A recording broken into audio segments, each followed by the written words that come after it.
16वीं शताब्दी का वो दौर जब मुगल सम्राट बाबर अपनी सल्तनत का वर्चस्व बढ़ाने के लिए अपनी पूरी शक्ति लगा रहा था और लगभग पूरे उत्तरी भारत पर अपना वर्चस्व कायम करने में सफल भी हो गया था।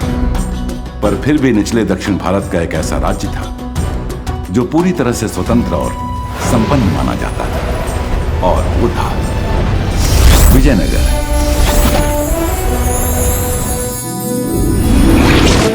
जिसके राजा हैं महान और सर्वश्रेष्ठ शासक श्री कृष्णदेवराय, जिनकी पहचान ही उनकी धर्म के प्रति अपार श्रद्धा और कला के प्रति असाधारण प्रेम की दीवानगी थी। और इस राज्य के प्राण माने जाते हैं मंत्री तिम्मारासु, जिनका राजा श्री कृष्णदेवराय बेहद सम्मान करते हैं और उन्हें अपने पिता तुल्य मानते हैं।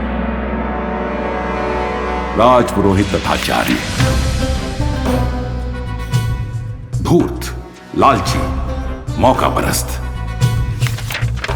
विजयनगर राज्य के दरबार का वो काला धब्बा जिसका काम केवल छल कपट और सियासत खेलकर अपना स्वार्थ पूरा करना था। फिर भी राजा कृष्णदेवराय के बेहद विश्वास पात्र और पूरे विजयनगर के लिए एक महान और सम्मानित शख्सियत पर कोई था जो बहुत जल्द इस दरबार में आकर राजा देवराय को न सिर्फ तथाचार्य जैसे धूर्त और पाखंडी अंदरूनी दुश्मनों से बचाने वाला था, बल्कि विजयनगर राज्य की भी बाहरी अज्ञात दुश्मनों से रक्षा करने वाला था। और वो शख्स जिसे ये सब करना था इन बातों से बिल्कुल अनजान, दूर कहीं किसी तेनाली नाम के गांव में अपनी ही दुनिया में खोया था।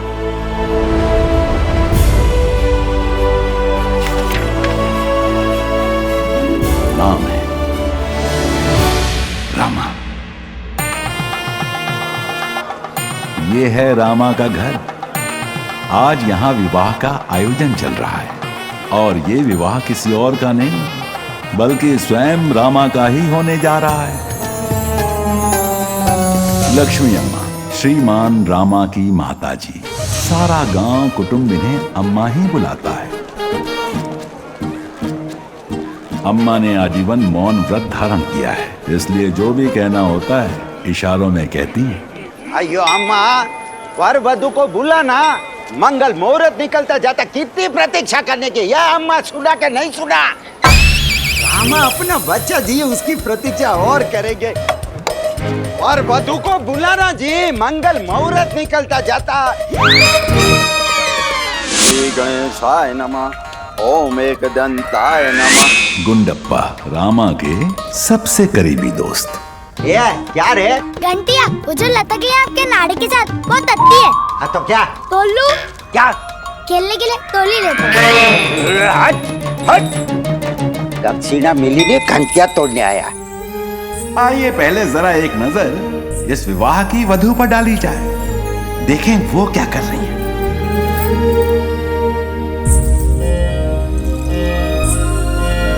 ये हैं शारदा, रामा के बचपन की दोस्त और अब रामा की होने वाली धर्मपत्नी। अरे वर वधु को बुलाना जी।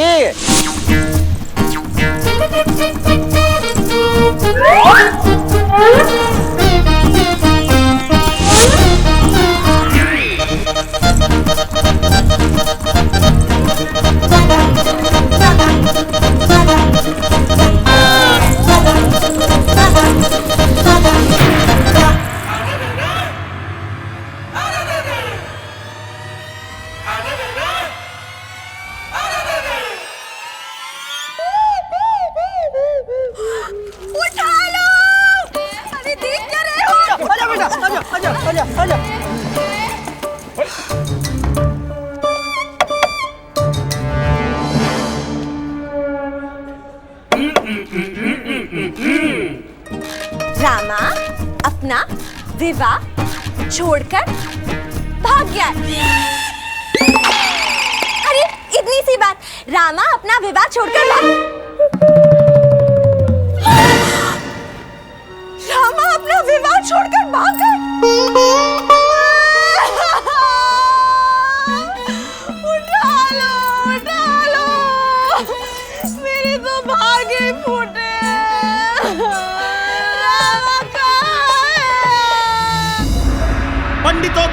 वेद ज्ञानियों के ज्ञानी, महाविद्वान, महाज्ञाता, समस्त वेदों के कंठस्थ शिरोमणि, महानतम पूज्यनम, विजयनगर राज्य की शोभा, श्री श्री श्री पंडित रामा दरबार में पधार रहे हैं।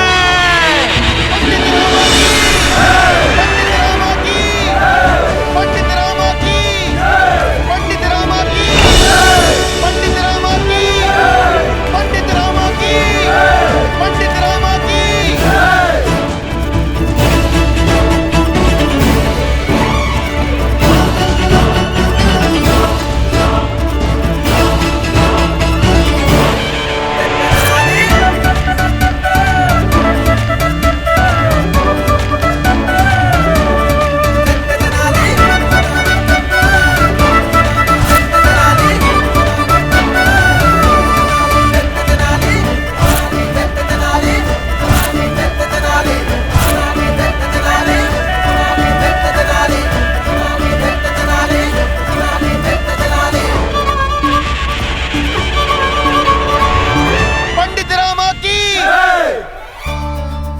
क्या कहें इनकी प्रशंसा में, कोई शब्द नहीं है हमारे पास। मानव शरीर में मानो स्वयं देवताओं का वास।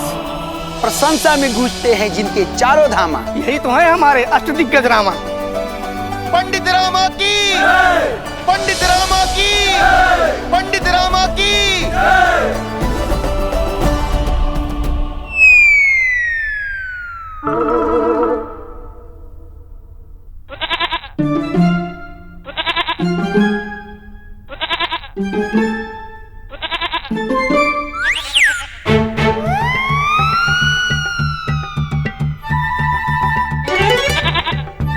रामा बचा ले मुझे, अपने बंधु को बचा रामा।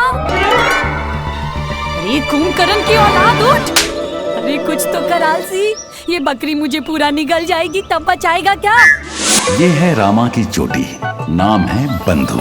ये सिर्फ रामा को ही सुनाई देती है, अक्सर रामा को उनकी विकट स्थिति से सावधान करती रहती है।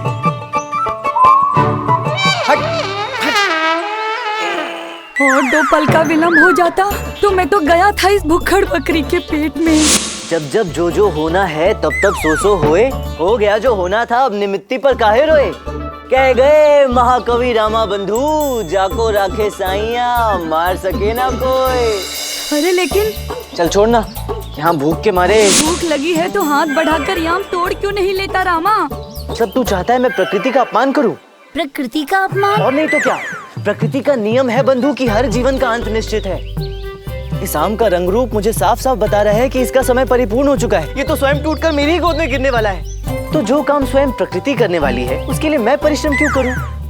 लज्जा आती है स्वयं पर कि मैं तुझ जैसे कामचोर और आलसी इंसान की चोटी हूँ। लज्जा तो मुझे आती है।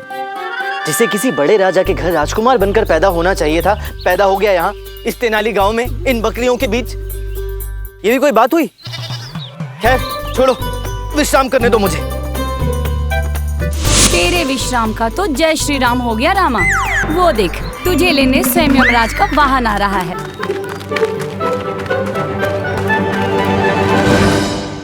शर्म आती है मुझे तुझे अपना दोस्त कहते हुए, किसी और का नहीं।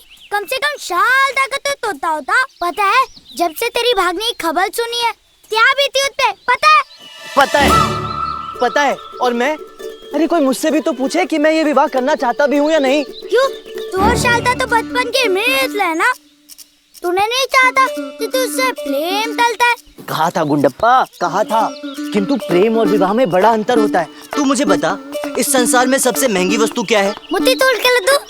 मंगलसूत्र। मनुष्य जीवन भर उसकी किस्तें ही चुकाता रह जाता है। उसका क्या है, वो तो गले में मंगलसूत्र डालकर बैठ जाएगी। लेकिन गृहस्थी का कैलाश पर्वत तो मुझे उठाए उठाए घूमना होगा ना जीवन भर। रामा बोलने दे गुंडप्पा, बोलने दे मुझे। जब जब अम्मा ने मुझे घर से निकाला तब तब उसी ने मुझे आश्रय दिया। जब जब मुझे धन की आवश्यकता पड़ी तब तब अपने उस सड़ू पिता का धन चुरा कर भी दिया। नहीं नहीं तू सुन, जब जब कोई विपत्ति समस्या आई तब मेरा साथ भी दिया। लेकिन उसके लिए मैं क्या करूं? तू मुझे बता मैं क्या करूं? जीवन भर बन के बैठ जाऊं उसके साथ? पीछे तो देख, घूमते। अरे क्या पीछे देखूं घूम के? तू तो ऐसे कह रहा है जैसे शादा पीछे खड़ी है। पीछे ही खड़ी है। क्या बात कर रहे हैं?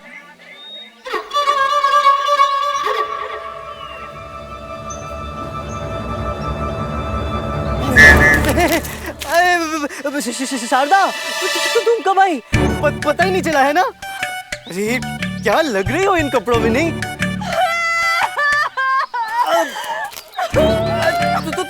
तुम रो क्यों रही हो? तुम्हें पता है ना रोते समय तुम कितनी खराब लगती हो।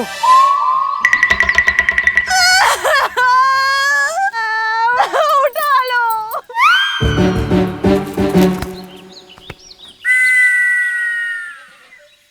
इसे नहीं, मेरा आंचल उठा लो, उठा के मेरे गले में बांध के स्पीड से लटका दो।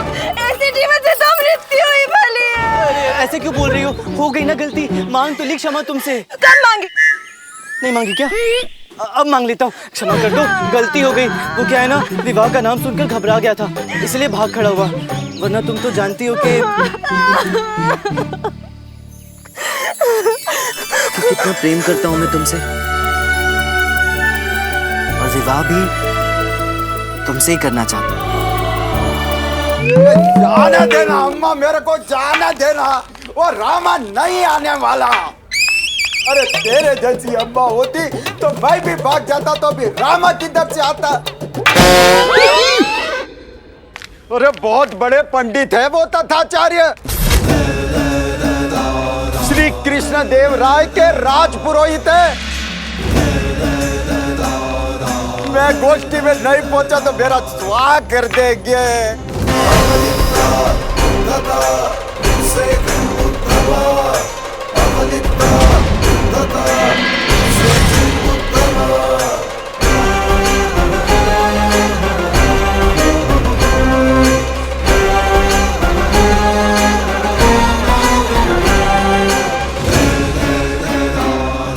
आयुष्मान भव। भगवान शिव की कृपा अनुकंपा आप सभी भक्तों पर बनी रहे। भक्तों, कल रात्रि जब भगवान शिव से हमारा साक्षात्कार हुआ तो प्रभु ने हमसे पूछा, क्या चाहिए तुम्हें? तो हमने कहा, हे भगवान, ये तथाचार्य अपने भक्तजनों के सुख और कल्याण के अतिरिक्त और चाह भी क्या सकता है। यदि आप कोई आशीर्वाद देना ही चाहते हैं तो बस यही आशीर्वाद दीजिए कि हमारे भक्तजन सुखी रहें, आनंदमय रहें, प्रफुल्लित रहें, कल्याण भवा। अरे तो क्या हुआ जो मुहूर्त निकल गया गुंडप्पा? भगवान ने संसार को रचने से पहले कौन सा मुहूर्त निकाला होगा? एक माँ अपने संतान को जन्म देने से पहले कौन सा मुहूर्त निकालती होगी? सूर्य देव मुहूर्त देखकर तो नहीं निकलते। और यदि ये सत्य है कि जोड़ियां स्वर्ग में बनती हैं, तो मुहूर्त होने से क्या फर्क पड़ता है? तेरी चुपड़ी चुपड़ी बातों में शारदा आ सकती है, अम्मा नहीं। तो आज सबके सामने पिटेगा, वो भी अम्मा के हाथों। अरे हाँ, अरे शारदा सुनो, मैं एक काम करता हूँ, मैं बाजार चला जाता हूँ और अम्मा से कह दूंगा कि विवाह के प्रबंध में था इसलिए विलंब हो गया, ठीक है? अरे मैं घर अवश्य आऊंगा, सच कह रहा हूँ। अब तुम घर जाओ और अम्मा को संभालो, मैं आता हूँ। एक शर्त पर, गुंडप्पा आपके साथ जाएगा। क्यों? भरोसा नहीं है मुझ पर? नहीं। तो फिर ठीक है, चल भाई गुंडप्पे। महागुरु तथाचार्य की, महागुरु तथाचार्य की। देखो गुरुजी, कितना जन सैलाब उमड़ा हुआ है सिर्फ आपकी एक झलक पाने को। मेरे विचार से हम आपको किसी दूसरे रास्ते से ले चलें। नहीं ना, सभी भक्तों को हमारे दर्शनों का सौभाग्य प्राप्त होना चाहिए। हम बाजार वाले मार्ग से जाएंगे। जो आज्ञा गुरुजी। अरे तो ये तरकारी के मैं अपने घर में उगाता हूँ, उस तरकारी खराब हो गई तो मैं क्या करूँ? जाओ जाओ, हम वापस नहीं मिलेंगे।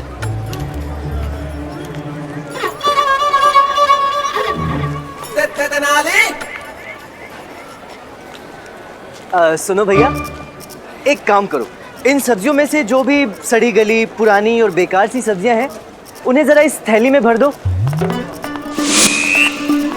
और थोड़ा शीघ्र करना। क्या है कि ज्यादा समय नहीं है मेरे पास।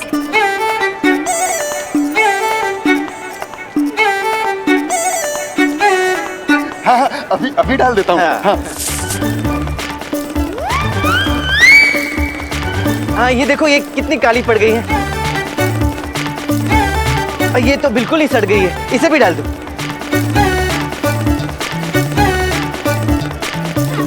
ये लीजिए आपकी सारी पुरानी सड़ी हुई सब्जियाँ। बहुत बढ़िया। अब एक काम करो, इस थैली को तो रख दो एक तरफ और इन सब्जियों में से जो भी अच्छी और साफ सुथरी सब्जियां हैं उनका मूल्य बताओ।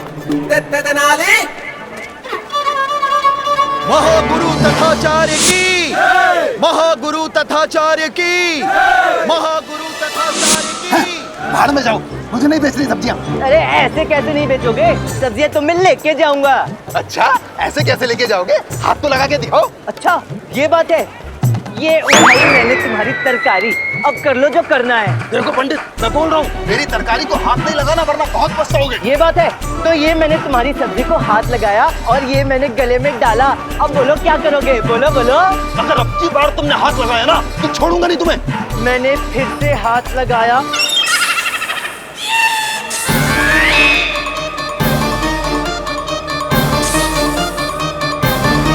महागुरु तथाचार्य की, महागुरु तथाचार्य की। क्यों सांप क्यों सूंघ गया मेरा रौद्र रूप देखकर? अरे अरे ये भाई पता नहीं क्या हो गया। अरे देखो भाई। महागुरु तथाचार्य की, महागुरु तथाचार्य की।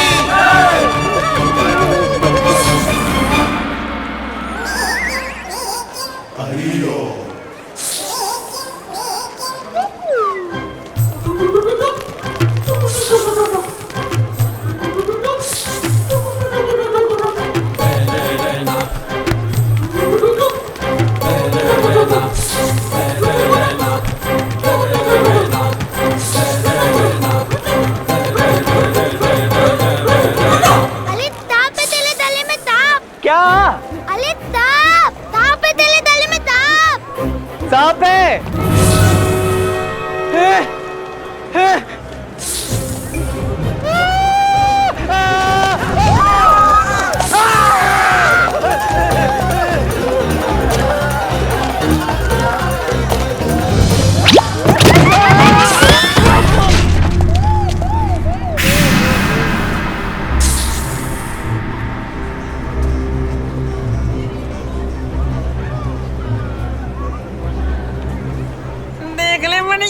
ऐसा दुर्लभ नजारा फिर देखने को नहीं मिलेगा। कूड़ा कीचड़ में पड़ा है।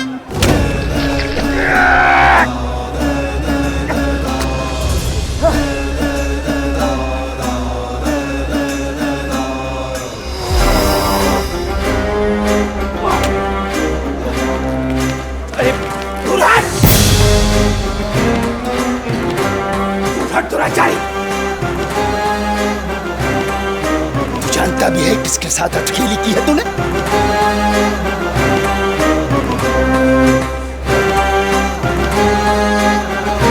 क्षमा करें मान्यवर, मैंने जानबूझकर कुछ नहीं किया। तुझे आभास भी है? कौन खड़ा है तेरे सामने?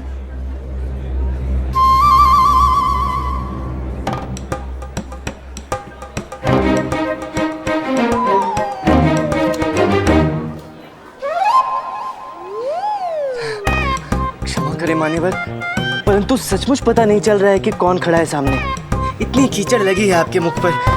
वैसे कौन खड़ा है? पता नहीं। हम वो हैं जिसके अलौकिक व्यक्तित्व के सामने देवता भी सर झुकाते। हम हैं पंडितों के पंडित, महापंडित तथाचार्य।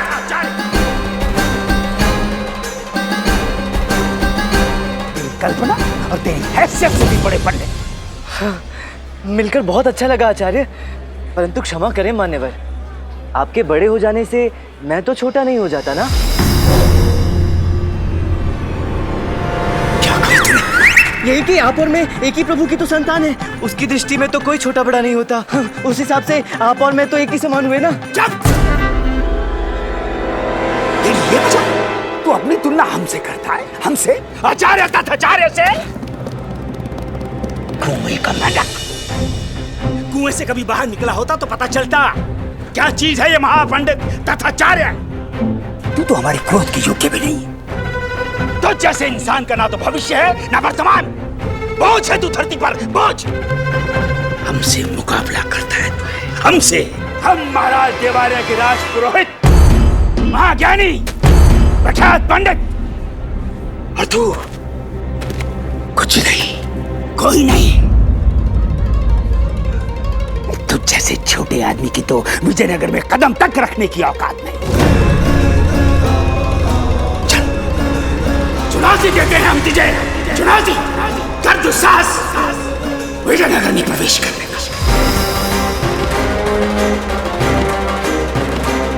देख कैसा स्वागत करता है ये तथाचार्य तुझ जैसे उदंड पंडित। ऐसी आरती उतारेंगे तेरी, ऐसी आरती उतारेंगे तेरी 7 पुश्तें भी याद रखेंगे।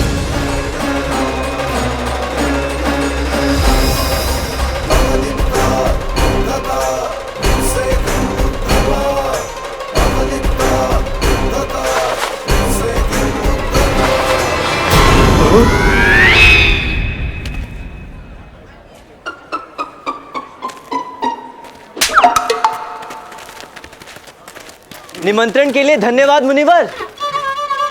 अब जब इतने प्रेम से बुलाया है तब तो आना ही पड़ेगा।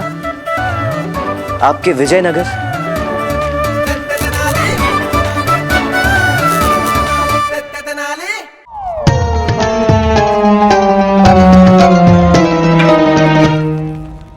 अली जाने दो अम्मा, थूक दो गुस्सा। देता भी है तो अति तंतान ना, वो भी इकलौती। हाँ है थोड़ा नाता मत, लेकिन हो जाएगा दिले दिले जिम्मेदार मेली तला। क्या कह रही है? उठा लो। क्या उठा लूं? अरे इनकी चप्पल उठा लो, अभी स्वयं ही रामा को ढूंढने जाएंगी। और अगर रामा मिल गया तो प्रलय आ जाएगी, धरती फट जाएगी, बिजली कड़केगी और आसमान टूट पड़ेगा।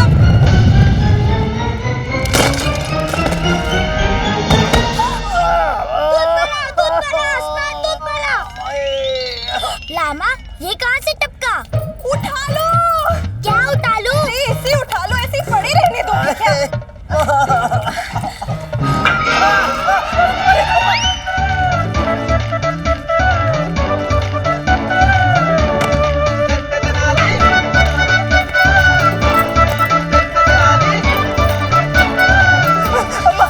अम्मा क्या कर रही हो?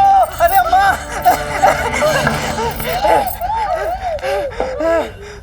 थक गई अम्मा। क्या कह रही है? निर्लज पापी दुष्ट नालायक।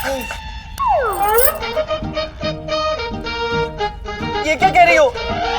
ऐसा मैं नहीं कह रही, ऐसा ये कह रही है। निकम्मे, आलसी, कामचोर, अधर्मी। अच्छा बस बस, अब आगे भी तो बताओ। अभी तक तो बस कोस ही रही है। कह रही है क्या जरूरत थी इतने बड़े प्रख्यात पंडित तथाचार्य से उलझने की? पूरे गांव ने तुम्हारा बहिष्कार कर दिया, कोई संबंध नहीं रखना चाहता तुम्हारे साथ।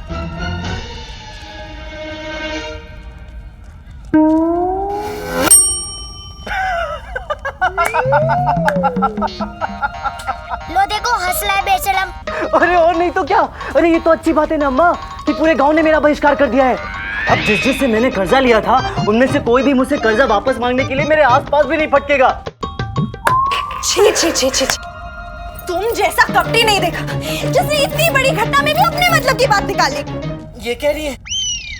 नहीं, मैं कह रही हूँ आज के बाद अपना चेहरा मत दिखाना। अम्मा को? नहीं, मुझे।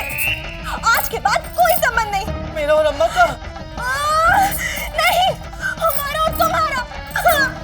अरे सुनो तो शारदा। अम्मा, अम्मा, अरे सुनो तो अम्मा।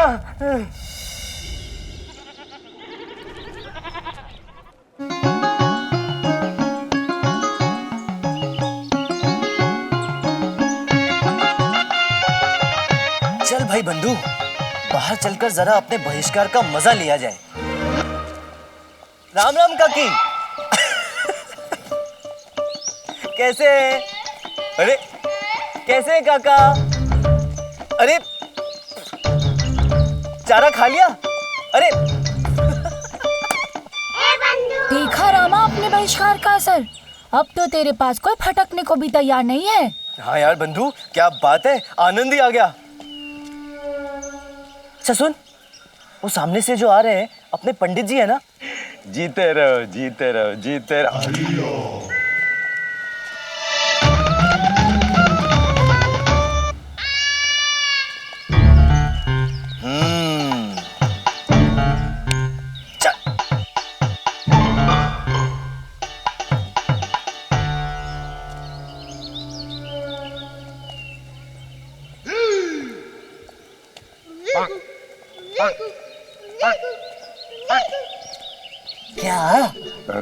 क्या?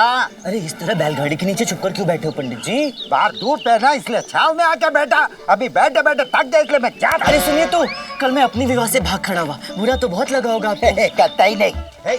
कमंडल छोड़। अरे विवाह की सामग्री के पैसे तो लेकर जाइए। बाद में दे देना, अभी कमंडल देना। बाद में नहीं लौटा पाया तो विवाह की भेंट समझ के रख लेना, अभी कमंडल देना। पर विवाह तो हुआ ही नहीं। तो अग्रिम भेंट समझ के रख लेना, अभी कमंडल देना। तो इसका मतलब कि मुझे आपको कोई कर्जा नहीं लौटाना? नहीं, कोई कर्जा नहीं लौटाना, मुझे जाने देना। अरे ऐसे कैसे, कुछ तो ले लो। तो रख, ये कमंडल रख। है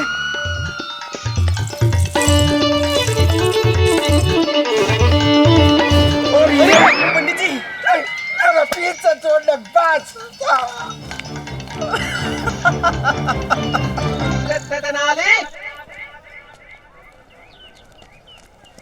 जयराम जी की साहूकार जी। जयराम, आप कौन? साहूकार जी मैं रामकृष्ण, बैल खरीदने के लिए आपसे कर्जा लिया था।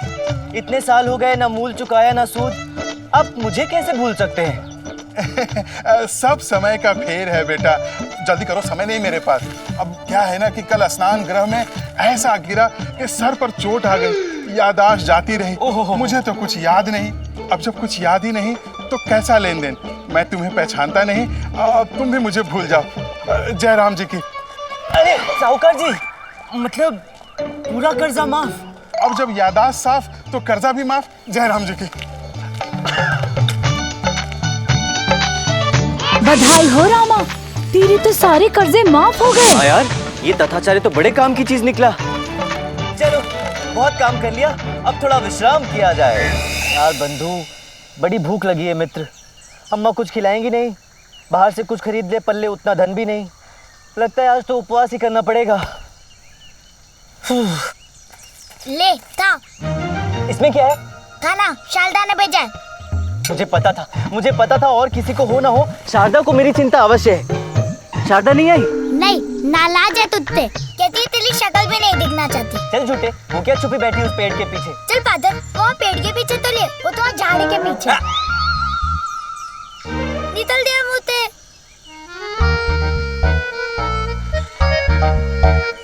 अच्छा गुंडप्पे, इसमें रोटी है, सब्जी है, खीर नहीं है। जरा पूछ कर आ, खीर क्यों नहीं बनाई मेरे लिए?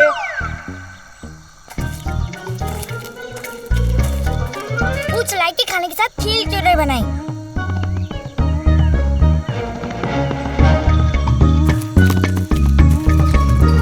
ये भी जाए, खाएगा? पागल है, मैं शाकाहारी हूँ, चमड़ा थोड़ी ना खाऊंगा। देखा? है कोई लज्जा नहीं? अरे कब तक ऐसे जीवन जीते रहेंगे? जहाँ जगह मिली सो गए, जो मिला खा लिया, ना मेरी कोई चिंता ना अम्मा का कोई ख्याल। ऐसे इंसान को तो डूब के मरना चाहिए। थोड़ी ज्यादा नहीं हो गई? क्रोध दिलाएंगे तो फिर? नहीं, सब्जी में मिर्च थोड़ी ज्यादा नहीं हो गई? तो उठा लो ना, पानी का लोटा पड़ा है, उठा के पी लो। देखा गुंडप्पा, इन्हें ना किसी की नहीं पड़ी। अरे हमारी तो छोड़, तू तो मित्र है ना इनका, इन्हें तो ये भी नहीं पता तेरे परिवार पे क्या क्या बीत रही है। वो साहूकार बैल तो पहले ही हड़प लिए थे इनके। अब कहता है कि अगर एक दिन में पूरा खेत जोतकर फसल की बुआई नहीं की और समय पर सारा कर्जा नहीं लौटा तो घर भी हत्या लेगा इनका, अधर्मी कहीं का। तुम तो जानते ही हो गुंडप्पा के अप्पा की तबीयत कितनी खराब रहती है आजकल। ऐसे में इतना बड़ा खेत कैसे जोतेंगे बेचारे? क्यों रे गुंडप्पा, बताया क्यों नहीं? मित्र कहता है और मित्र से अपना दुख साझा नहीं करता।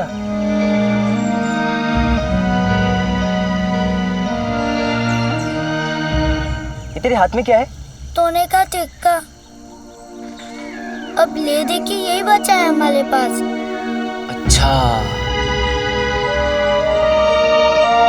ला मुझे दे ये सिक्का। बेचारी की सहायता करने की जगह एक सोने का सिक्का पड़ा और वो भी हत्या लिया। हे भगवान, उठा लो मुझे इस संसार से, उठा लो।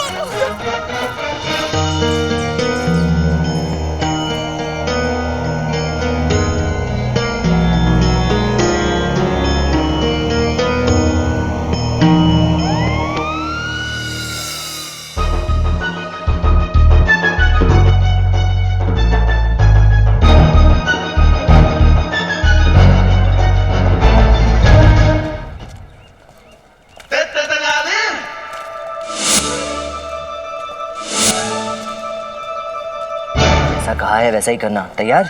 हाँ। मैं क्या कह रहा था गुंडप्पा कि जब अच्छे दिन आ ही रहे हैं तो फिर क्यों ना अपने घर का नक्शा भी बदलवा लिया जाए।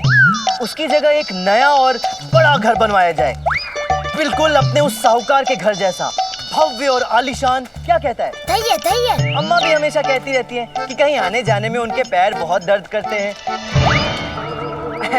तो उनके लिए भी मैंने 4 घोड़ों वाला रथ बनने को दे दिया है।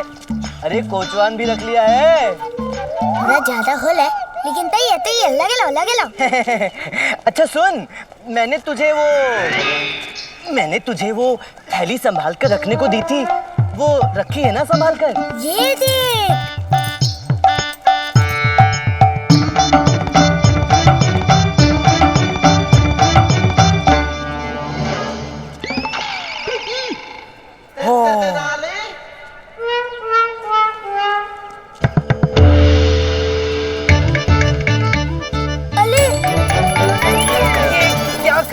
गुंडप्पा, अगर लोगों को पता चल गया कि इतना सारा धन है हमारे पास तो मुसीबत हो जाएगी। चल निकल यहाँ से। अरे सोने का सिक्का तो दाने दे। अरे दाने देना, एक आध सिक्का अगर गिर भी गया तो क्या फर्क पड़ता है, बहुत धन है हमारे पास। चल चल।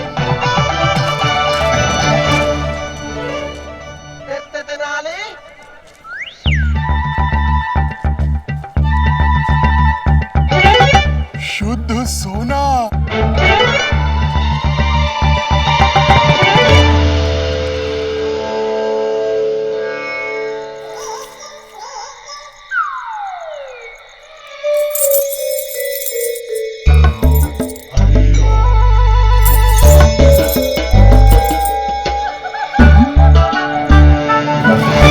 अच्छा चल लामा, मैं चलता हूँ। हाँ।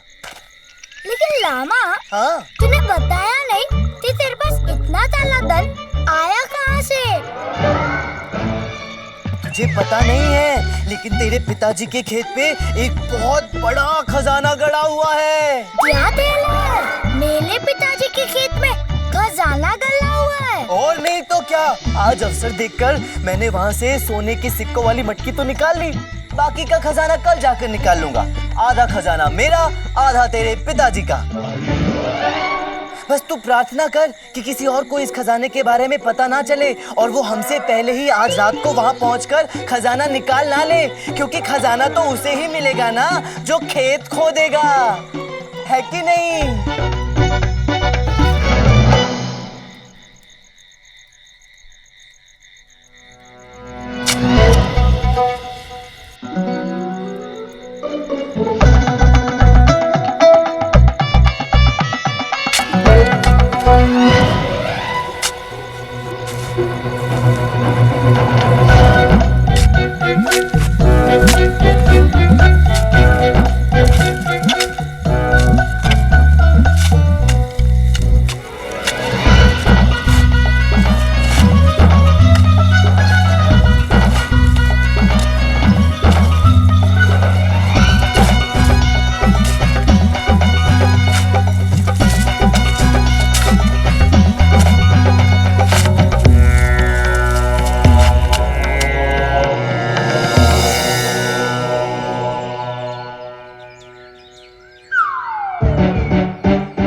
शब्द नहीं मेरे पास धन्यवाद देने के लिए रामा। तुमने जो भी मेरे लिए किया है। अरे मैंने कुछ भी नहीं किया गोपाल काका। जो कुछ भी किया है इन गांव वालों ने किया है। सारी रात सबने मिलकर आपका खेत जोता और आपकी समस्या का निदान कर दिया। ये सब हैं आपकी धन्यवाद के असली पात्र। अरे काहे के पात्र हैं? पूरा खेत जोतवा दिया झूठ बोल करके। पूरा गांव जानता है साहूकार जी कि रामा कभी झूठ नहीं बोलता। खेत में खजाना गड़ा है, ये झूठ नहीं बोला था। बिल्कुल नहीं। कुछ दिनों बाद जब यहाँ लहराती फसल उगेगी तो वो गोपाल काका के लिए किसी खजाने से कम होगी क्या? अरे यही तो वो असली खजाना है पंडित जी, जो हमारे देश का किसान हर साल उगाता है। लेकिन दुर्भाग्य तो देखिए, इन साहूकारों के कारण इस गरीब किसान का परिवार ना तो 2 समय का भोजन ठीक से कर पाता है, ना ही सम्मान से जी पाता है। चलिए कोई नहीं, कभी तो कोई आएगा जो इस अन्याय के विरुद्ध क्रांति की मशाल जलाएगा और इन साहूकारों की लंका जलाकर इन गरीब किसानों का दुख दर्द दूर करेगा।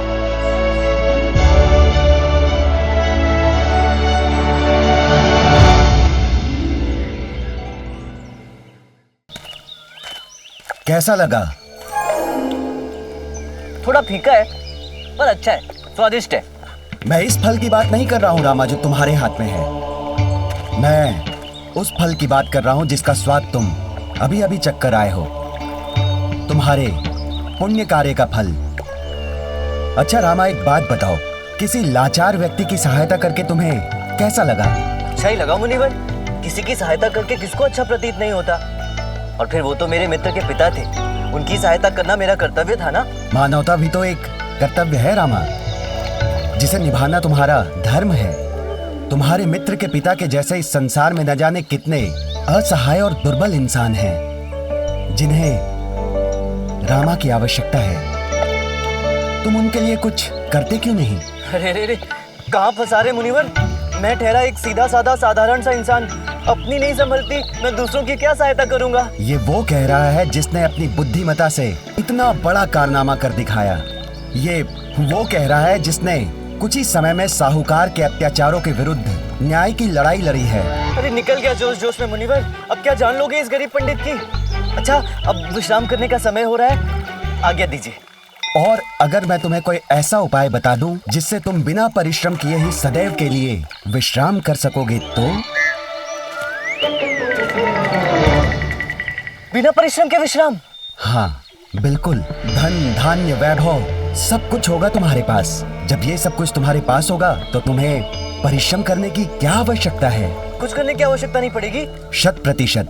अर्थात माँ, शारदा के घर वाले सब प्रसन्न बिना कुछ किए? हाँ, मेरा विश्वास करो। अरे तो शीघ्र बताइए ना वो उपाय प्रभु। सबसे पहले काली माँ के मंदिर में जाओ।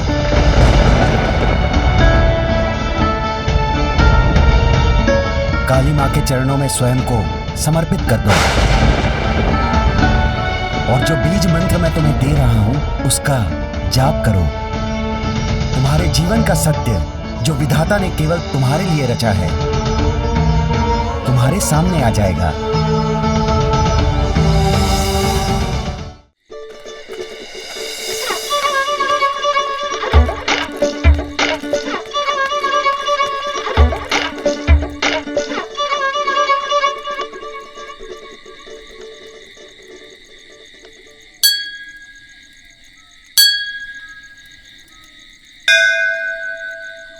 जय महाकाली।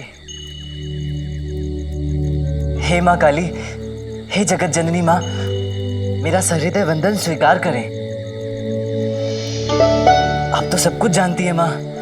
आप ये भी जानती है कि मैं यहाँ क्यों आया हूँ। मैं यहाँ आपका आह्वान करने आया हूँ माँ, आपको प्रसन्न करने, स्वयं को आपके चरणों में समर्पित करने आया हूँ। यदि कोई भूल या त्रुटि हो जाए तो क्षमा कर देना माँ। जय महाकाली।